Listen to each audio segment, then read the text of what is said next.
di cyber physical system, nggak apa-apa kalau sementara belum paham apa itu gitu. Pokoknya ada makhluk namanya itu gitu di sini. Nah, kita pemanasan dulu. Karena pasti semuanya sudah makan siang. Sudah makan siang? Sudah? Aman ya? Aman ya? Oke. Nah, yang jadi masalah adalah pada saat jam-jam segini sudah makan siang itu pasti konsentrasi menurun 50%. Ya kan? Oke. Sekarang kita cek. Kalau sering main gini kan? Pernah ya? Pernah. Challenge sama temennya kan? Kalau ada bentuk seperti ini, bisa nggak menghubungkan semua titik ini pakai pensil? Pensilnya nggak boleh diangkat. Dan setiap garis hanya boleh dilalui sekali. Pernah ya? Main gitu pernah ya? Nah, oke. Sip. Kalau bentuknya seperti ini, amplop terbuka begini, pasti bisa. Pasti bisa. Sudah ditunjukin kan? Oke, sudah ditunjukin. Sudah bisa. Oke, sudah ditunjukin sama si Om Bebras ini. Namanya Bebras ya. Bebras itu bahasa Lituania. Dari kalau di Indonesia namanya berang-berang. Di sana nyebutnya Bebras gitu. Kelihatannya keren gitu ya Bebras, padahal di sana ya nama-nama berang-berang gitu. Mungkin karena di sana banyak kali ya, kayak kita di sini kucing gitu, jadi nyebutnya Bebras. Nah, ini sudah pasti bisa. Sekarang kalau amplopnya tertutup, bisa nggak? Bisa. Bisa ya? Sama-sama amplop. Kalau amplopnya terbuka, bisa bikin menghubungkan begini. Kalau amplopnya tertutup, bisa. Nah, boleh coba. Ada yang yakin bisa? Nggak ada peraturan. Pokoknya si pensil itu nggak boleh lepas dari kertas dan setiap garis hanya boleh dilewati sekali. Nggak sulit peraturannya. Yakin bisa? Bisa? Nggak boleh.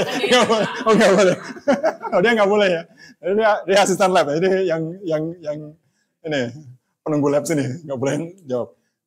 Ada yang bisa? Bisa? Yakin bisa? Ayo, coba. Ayo, sini. Cobain. Hah? Nggak ketang? Oh, nggak ketang. Belum. Atau ada yang yakin tidak bisa? Yakin tidak bisa? Yakin tidak bisa? Karena sudah nyoba semua. Semua terhubung, oke? Okay? Ya, ini juga sebenarnya semua titiknya terhubung sih. Tapi yakin nggak bisa ya? Yakin nggak bisa ya? Karena setelah nyoba semua kemungkinan kayaknya belum nemu gitu. Oke. Okay. Siapa namanya? Daniar. Dari?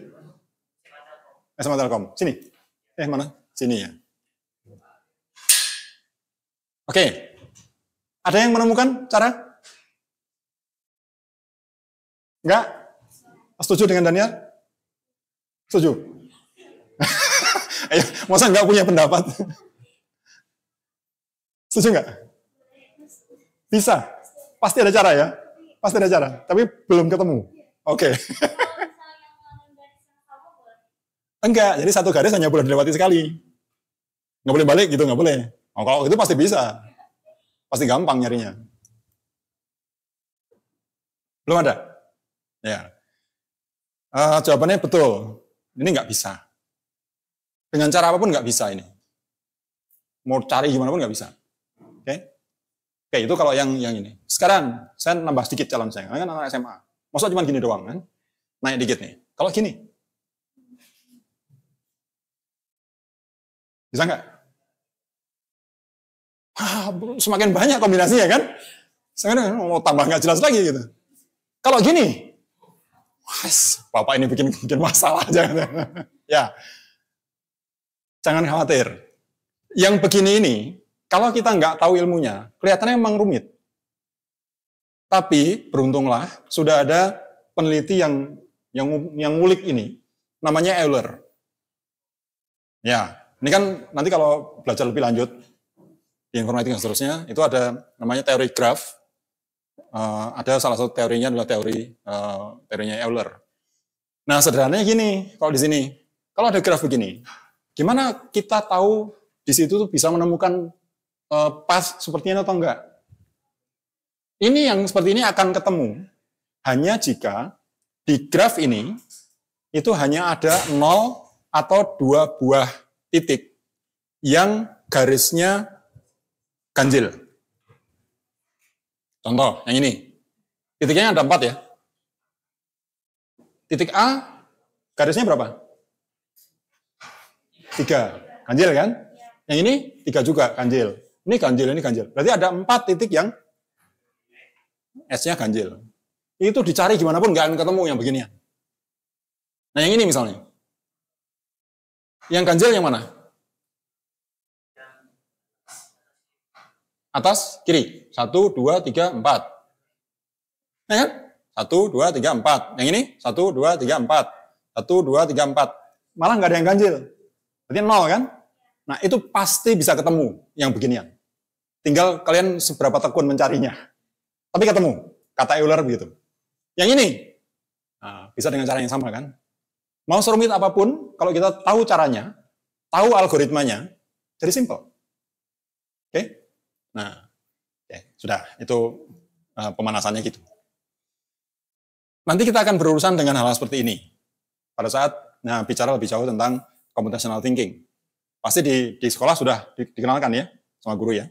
Kalau di mata pelajaran apa sih? TIK atau informatika atau apapun namanya, kan sekarang sudah mulai muncul bahwa computational thinking atau berpikir komputasional menjadi fondasi dari informatika atau TIK sekarang namanya atau apapun namanya. Nah, itu salah satu contoh gitu ya. Dimana kelihatan tadi rumit tapi ternyata kalau kita tahu algoritmanya jadi simpel. Oke, sudah mulai panas? Sudah mulai hangat ya. Nah, lanjutin. Sekarang karena sudah mulai panas, kita lanjutin.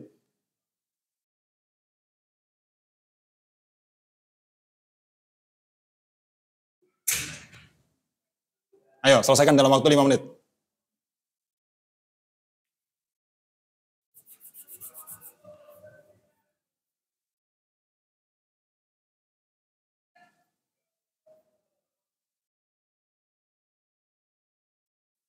Sudah bacanya sudah? Oke, nah soalnya ini.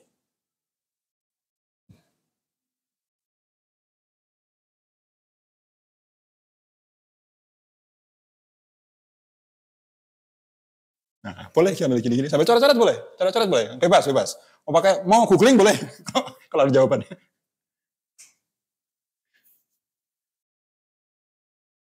Mau jawab? Boleh kalau mau jawab. Berapa? Pak, baca soalnya aja belum selesai gitu ya.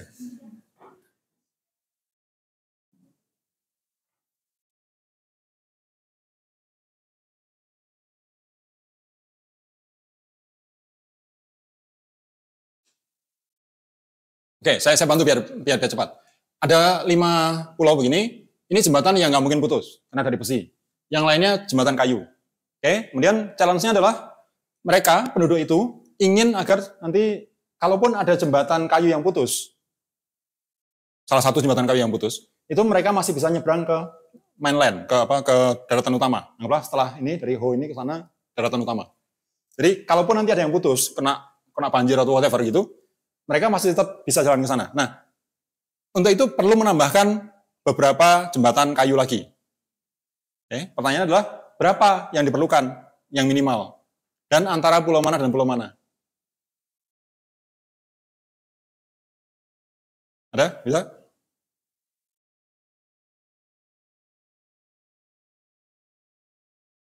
Cara paling gampang adalah hubungkan semuanya. Ya.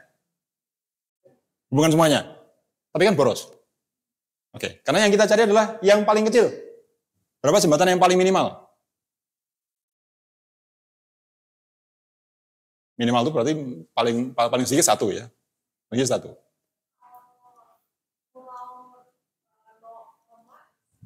No, 1 aja ke sini gitu ya. Yang Ho ke K putus, dia mutar ke sini gitu ya. Kalau yang putus ini, berarti dia terisolasi ya.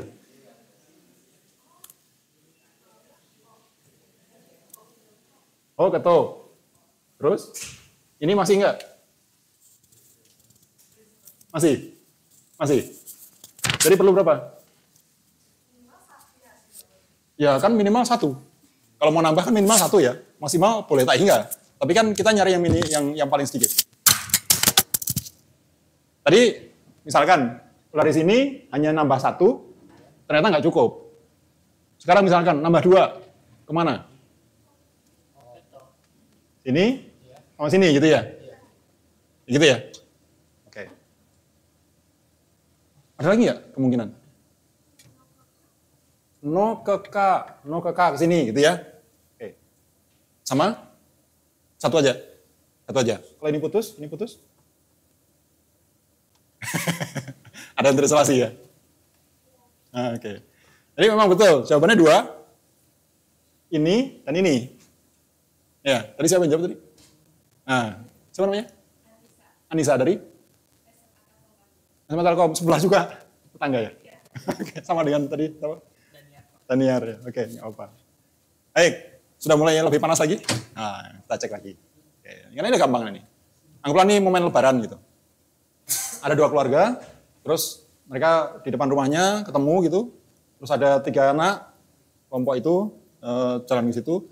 Cuman di desa ini ada tradisi yang agak unik. Mereka salaman, tapi salamannya mengikuti aturan ini. Kalau ada orang yang bersama dengan keluarga, maka dia salaman dengan keluarganya dulu. Oke, kemudian kalau yang dengan bukan keluarga, mereka hanya salaman dengan orang yang warna bajunya sama. Wes pokoknya aneh, pokoknya nggak apa-apa. Aturannya gitu pokoknya, terima aja ya. Kemudian semua orang berjabat tangan dengan orang lain cukup sekali. Clear ya? Pertanyaannya berapa jumlah total jabat tangannya?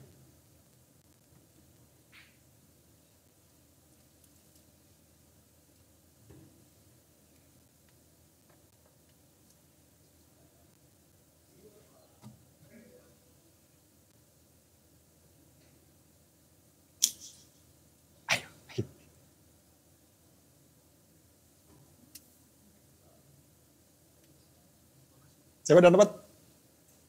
Ada yang dapat lebih dari 30? Ada yang dapat kurang dari 15?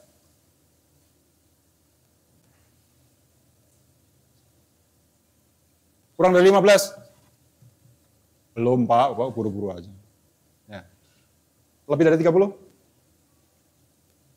Banyak pokoknya? Banyak. Berapa? Belum selesai ngitung. Oke, jangan diganggu, Pak. Oke.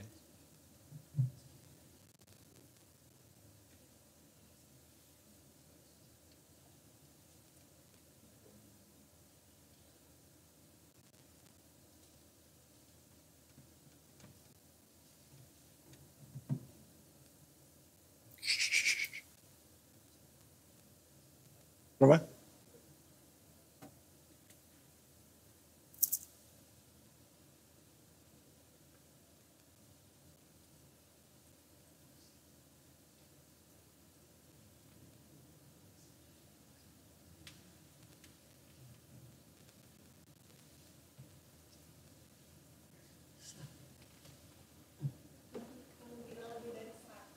Lebih dari 100? Lebih dari 100? Yakin?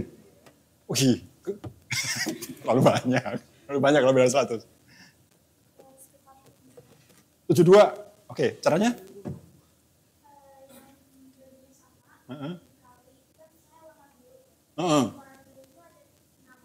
Ya. Oke, terus?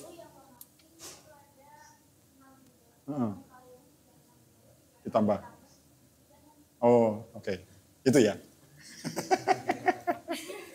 Iya. Nggak apa-apa. Cara memodelkannya begitu. Cara mikirnya gitu ya. Ada lagi yang punya cara mikir yang lain? Boleh. 108. Oke, gimana? Jadi kan yang pertama teh sama dengan dia. Kalikan.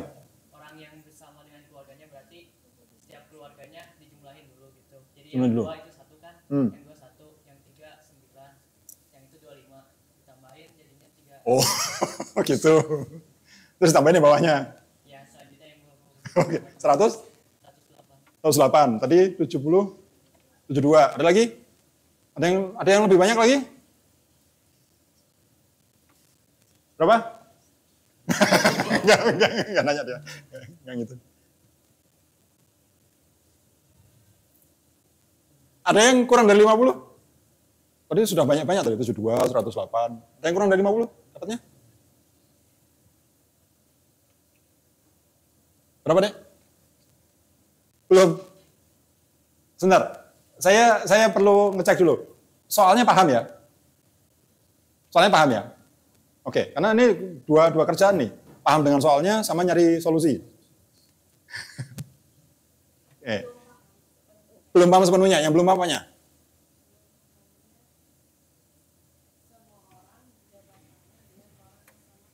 Iya, jadi kalau misalkan saya ketemu dengan banyak orang, itu saya salaman dengan orang lain itu cukup sekali-sekali. Nggak boleh 2 kali. Jadi saya ketemu dengan si A, salaman sekali, dengan si B, salaman sekali gitu. Nggak usah diulang, toh tadi udah salaman gitu.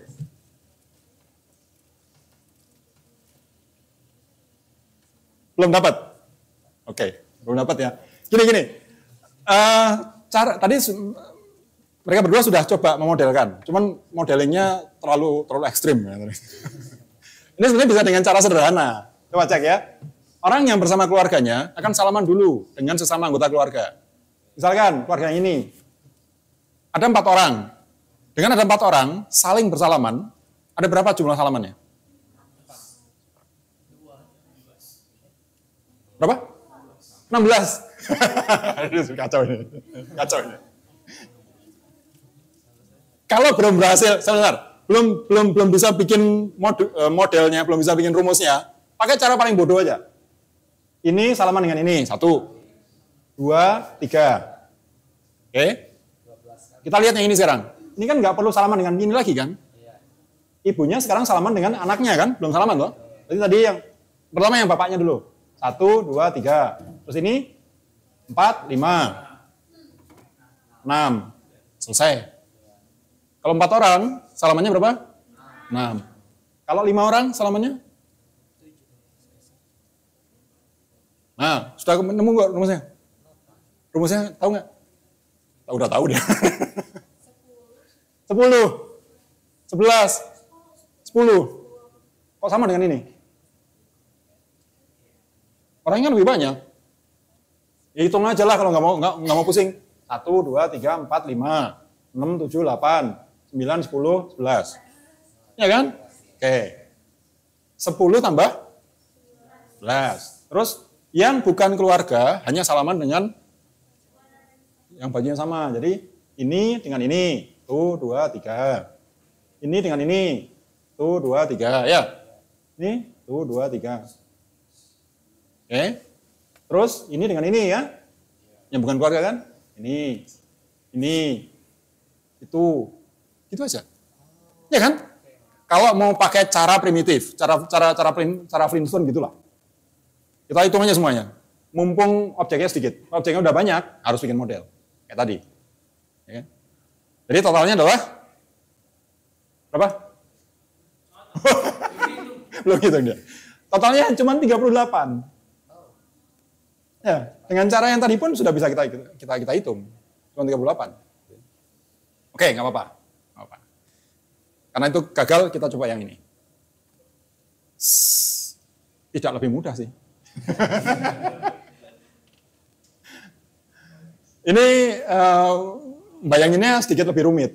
Jadi ada robot gitu, ya robot di hadapan dia ada meja, terus nanti ada kartu. Kartunya itu bisa berisi angka, bisa berisi tanda operasi matematika, plus minus kali bagi gitu ya. Kemudian si robot itu dikasih perintah. Kalau kartu yang dia akan mengamati kartu itu mulai dari kiri sampai kanan, urut gitu. Jadi kartu yang pertama paling kiri diambil sama dia, terus dilihat. Kalau kartunya yang sedang diamati itu memuat angka, maka kartunya akan dia masukkan ke dalam box. Di sebelah dia ada box. Box, bayangkan seperti kotak Aqua atau kotak Indomie gitu ya. Yang hanya bisa diakses dari atas. Bayang ya, nggak bisa diambil dari samping. Dari atas. Jadi kalau ini angka, masukin. Ketemu angka lagi, masukin. Tapi kalau ketemu kartu yang sedang dilihat itu adalah memuat tanda operasi matematika, tambah kurang kali bagi, maka dia akan ambil kartu paling atas dari kotak. Kartu diambil, taruh di kanan, ambil lagi kartu, taruh di kiri, operasinya tadi taruh di tengah. Terus dia jalankan. Misalkan 1 tambah 2, 3. Oke. Nah, 3 itu hasilnya dia tulis. Dia punya setumpuk kartu kosong. Tulis kartunya, 3, masukin lagi ke kardusnya. Berikutnya dia akan cek lagi kartu berikutnya. Paham ya? Oke. Sudah paham? Paham? Ya nggak apa-apa. Sekarang seandainya kartu di meja itu seperti ini, yang ditanya adalah apa kartu terakhir yang ada di dalam kardus?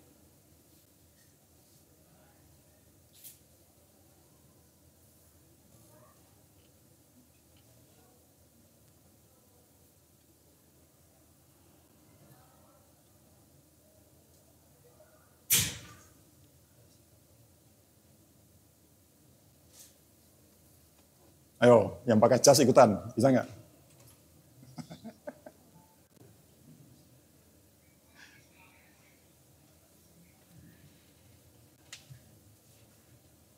Misalkan ketemu 5, terus diapain?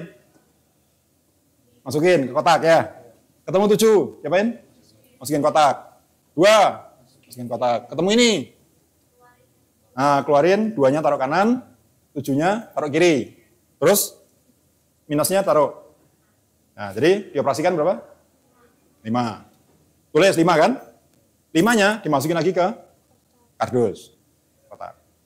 Terus dia baca lagi yang ini. Dan seterusnya. Oke? Nah, setelah ini dijalankan sama dia, sama robot itu, kartu terakhir yang ada di box itu nilainya berapa? Angkanya.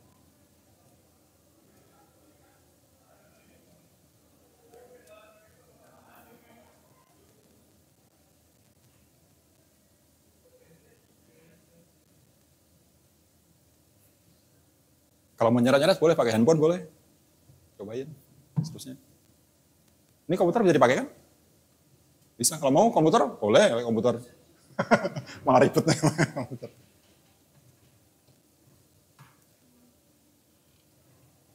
Sudah? Dapat?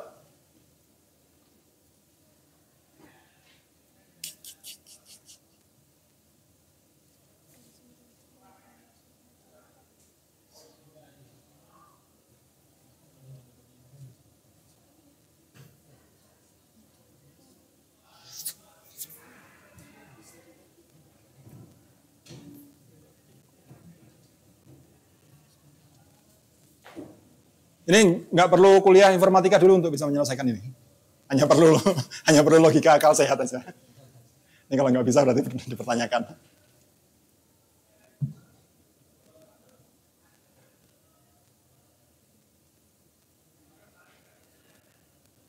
Belum nemu ya. Oke, kita coba coret-coret. Mungkin kalian masih agak susah bayangkannya ya. Misalnya gini, tadi yang berapa? Sorry ya, ngadep ke sini ya. 5 ya, 5 masuk ke kotak. Ini yang keluar ini kotaknya.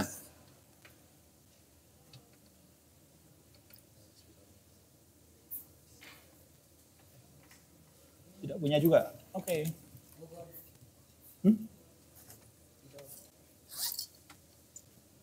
Nggak punya ternyata. Sudah. Oh ada, terima kasih. Misalnya pertama masuk 5 ya. Terus 7. Ditaruh di atasnya kan. Terus 2. Terus minus. Kalau minus berarti dikeluarkan. Yang mana? 2 sama 7. Anggaplah biar gampang. Ini ya. Ini ya. Ini dikurangi ini gitu ya. Hasilnya 5. Jadi dalam kotak sekarang ada 5 di atas 5 gitu ya. Terus next. Kali. Yang dikali yang mana? 5 dengan 5. Jadi ini dikeluarkan kan? Kalikan. Hasilnya 25. Jadi dalam kotak sekarang ada angka 25. Terus 14 ditumpuk di sini kan? Terus 4, terus 3, terus ditambah yang mana? 3 dan 4 ditambah hasilnya 7. Terus? Dibagi. Yang dibagi yang mana? 14 dibagi 7. Bagi, hasilnya 2. Terus? Ditambah. Yang tambah yang mana? Ini sama ini kan? Berapa? 27.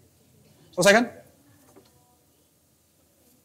Nah, ini kalau nanti kalian belajar lebih jauh ke informatik, namanya apa? Notasi ini? Oh, notasi ya. Notasi, karena ini sebenarnya kalau mau ditulis dalam bentuk rumus formula matematika kan bisa ya, pakai kurung-kurung gitu kan ya. Nah, cuman di sini nggak perlu kurung gitu. Gimana?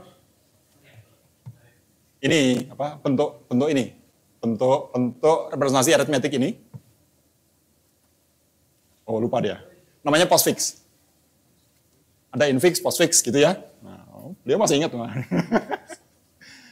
Kemudian yang kotak di sebelah robot tadi, itu namanya ada suatu struktur data namanya, apa namanya? Enggak, yang kotaknya ini. Ini ya, variabel dengan struktur datanya stack. Tumpukan. Ya, tahu kan? Ya, udah pernah tahu tumpukan. Jadi ada variabel dengan struktur data stack itu yang hanya bisa diakses dari atas. Seperti kalau kita numpuk buku atau apa gitu kan hanya biasa diakses dari atas. Artinya apa? Yang bisa kita akses terakhir itu adalah apa yang kita masukkan terakhir. Kalau kita pengen akses yang tadi yang di atasnya harus dikeluarin dulu kan? Oke. Itu nanti kalian akan belajar lebih jauh kalau mau lebih detail di situ. Oke.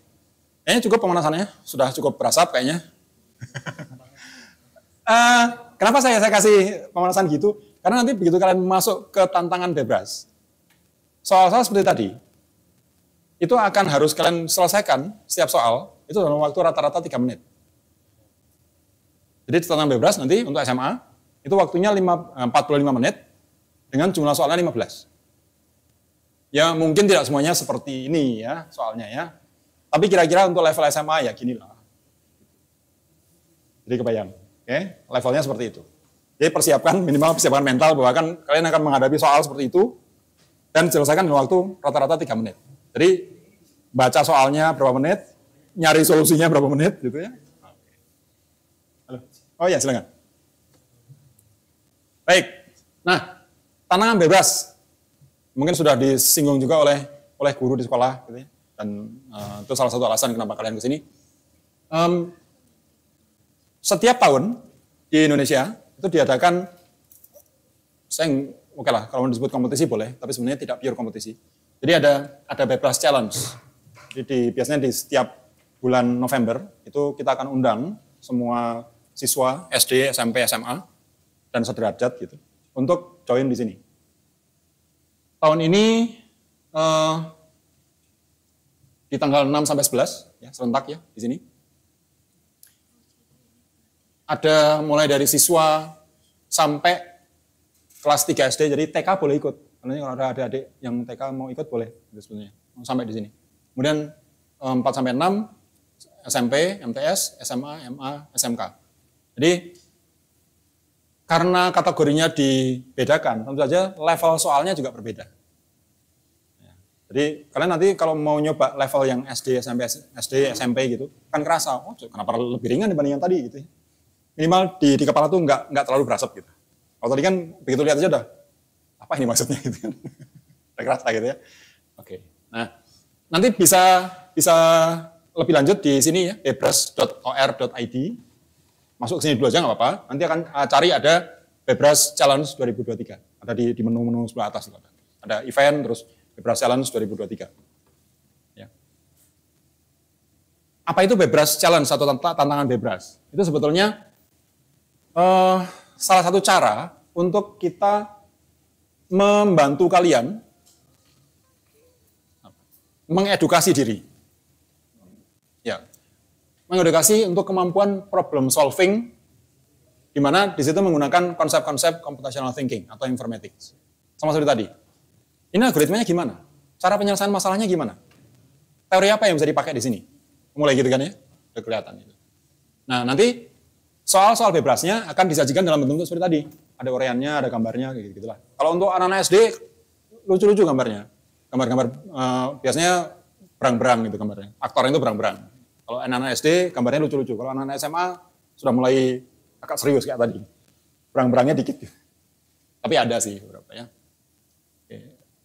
Awalnya di Lituania, dia sudah mulai pertama kali tahun 2004. Kalian di mana? Belum lahir ya. Nah, ada Profesor Valentina Dagin yang dia punya ide untuk membuat itu, karena beliau merasa perlu ada cara untuk membantu anak-anak yang relatif lebih muda, SD, SMP, SMA, sebelum masuk ke universitas itu sudah mulai bersinggungan dengan ide-ide informatics.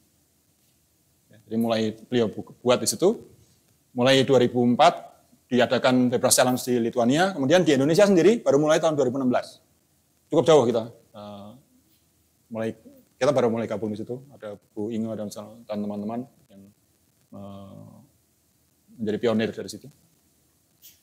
Kemudian buat kalian sendiri, itu sebetulnya tantangan Bebras atau Bebras Challenge, itu kesempatan untuk bisa ya show off lah simpelnya gitu ya, meskipun sebenarnya niatnya bukan itu. Setelah kalian belajar sendiri, itu kan perlu ada sparring partner, perlu ada latih tanding gitu ya, simpelnya gitu ya. Nah, kita bukan berlatih mukul-mukulin teman, bukan, tapi kita berlatih dengan soal-soal yang dalam tanda kutip terstandar. Karena nanti soal-soal itu levelnya sedunia sama. Oke.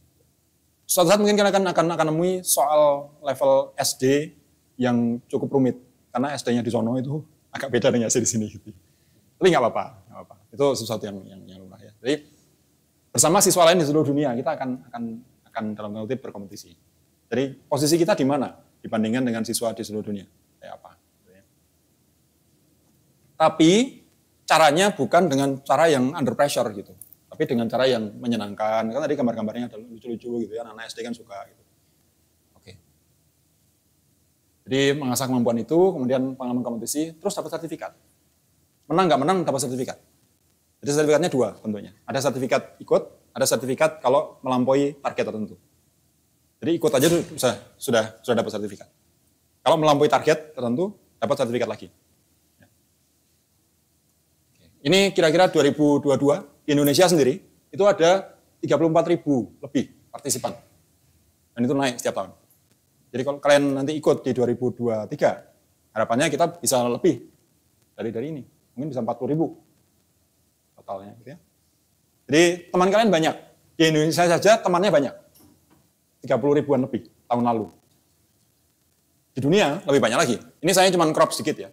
Di bebras.org, itu ada sekitar 70 lebih negara yang gabung. Dan kalau kalian lihat, misalkan di Prancis, itu sampai 699.000 partisipan. Anggaplah ini data benar ya.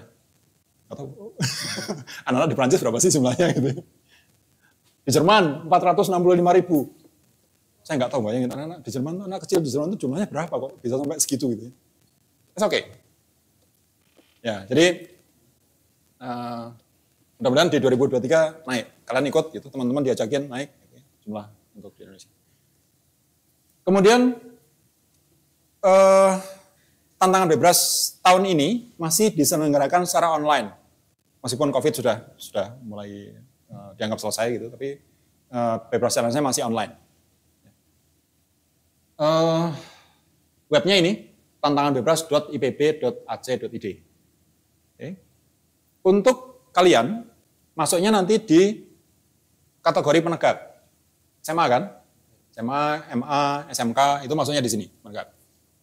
Catat tanggalnya 7 November, hari Selasa. Nah, tantangan Bebras itu dibuka aksesnya jam 8 pagi sampai jam 16 sore. Mudah-mudahan sempat. Nggak tahu, ada yang sekolah sampai jam 5 gitu? Ada? Enggak ya? Kalaupun ada nanti boleh coba minta izin ke guru gitu. Boleh enggak Bu, saya barang 15 menit, 20 menit untuk ngerjain ini gitu ya. Jadi Selasa 7 November jam 8 sampai jam 16. Yang lainnya ya berikutnya ya. Selasa, Rabu, Kamis, Jumat. Sabtu ini yang khusus. Kalau ada peserta dari satu sekolah, lebih dari 3.000 orang ikut semua gitu. Nah, panitia mau menyediakan sesi khusus.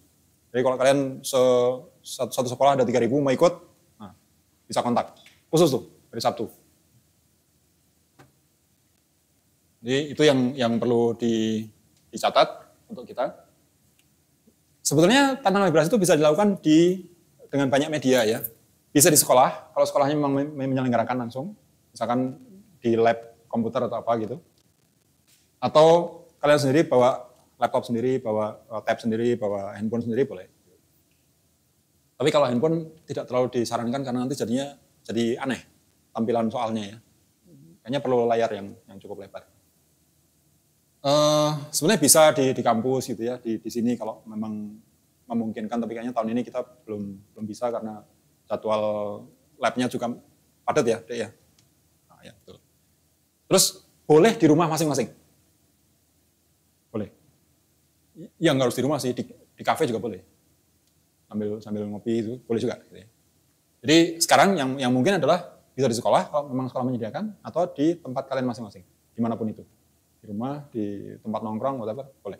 Ya. Luangkan waktu sekitar 15 menit. Nah ini jumlah soalnya untuk SMA. Tadi saya bilang 15 soal, 45 menit. Itu untuk tantangan bebasnya. Tapi sebelum itu kalian boleh latihan, nyoba-nyoba. Jadi nanti kan dapat akun. Ya, dapat akun dari guru.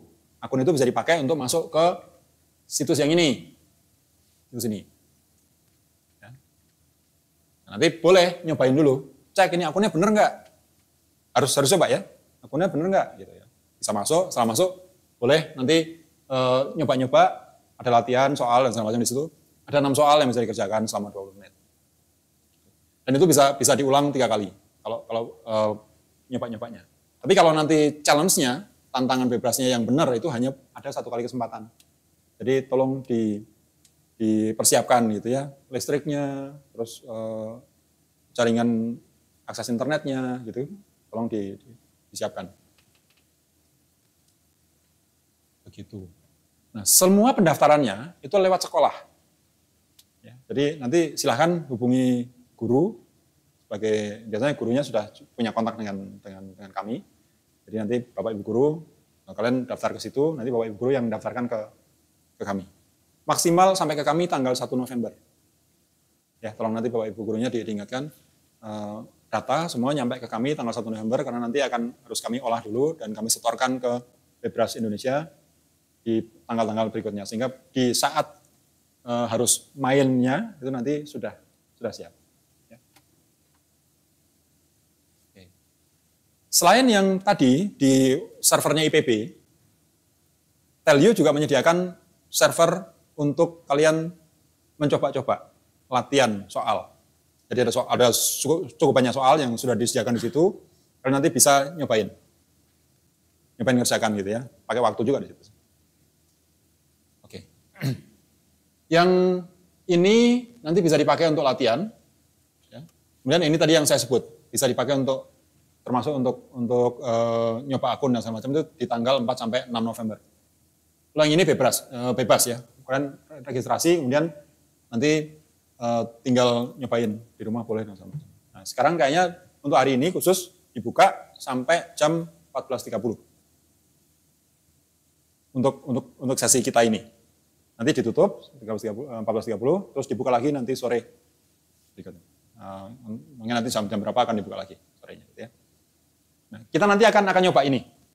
Ya, jadi silahkan registrasi sudah? Sudah ya?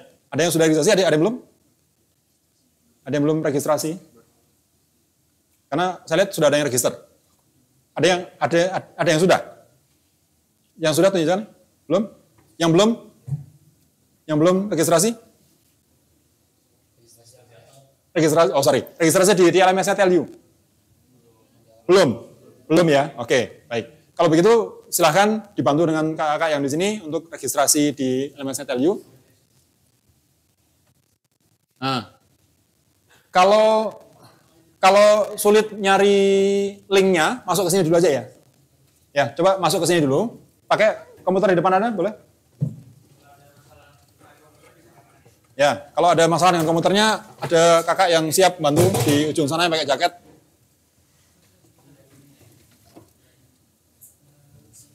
Nah, ini yang atas, ya. webras.telkomuniversity.ac.id, nanti ada event.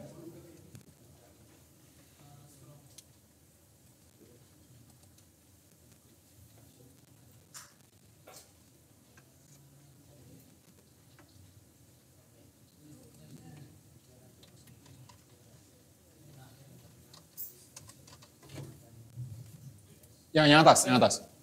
Link yang atas ya.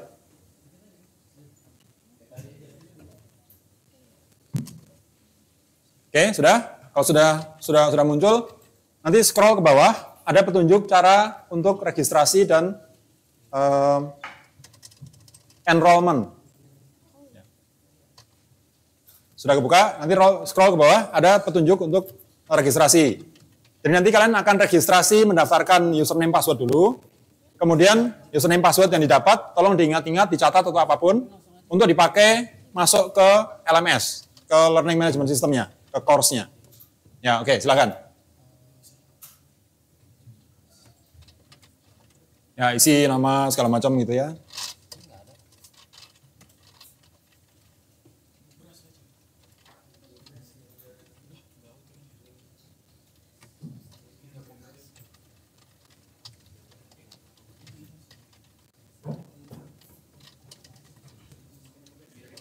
Ya, scroll ke bawah. Nah.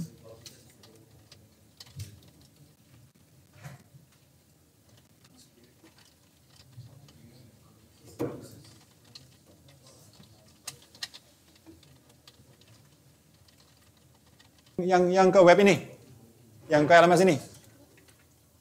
Ini yang berlatih computational thinking. Yang ini, yang mana? Yang ini, yang kedua.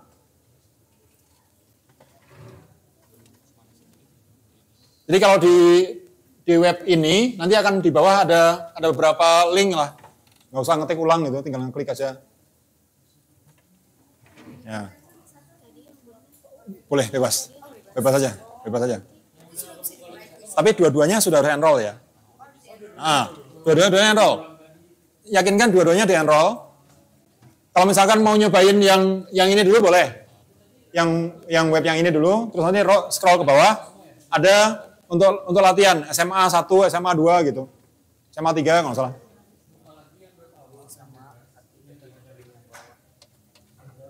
Ya. Okay.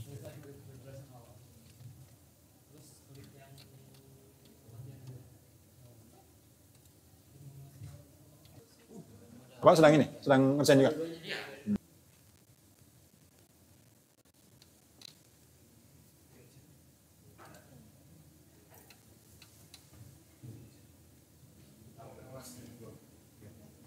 Oh merah. Udah submit, oke. Okay. Oh merah. Ya.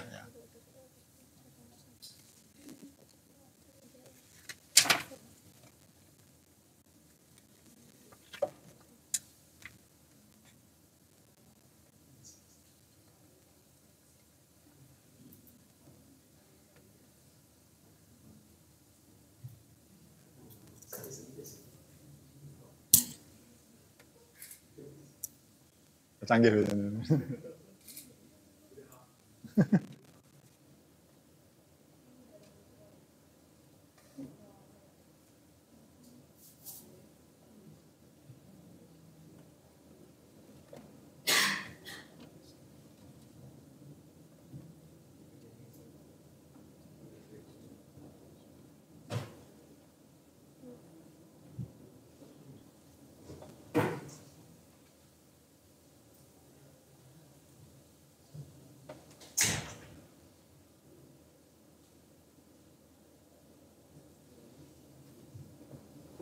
Menit.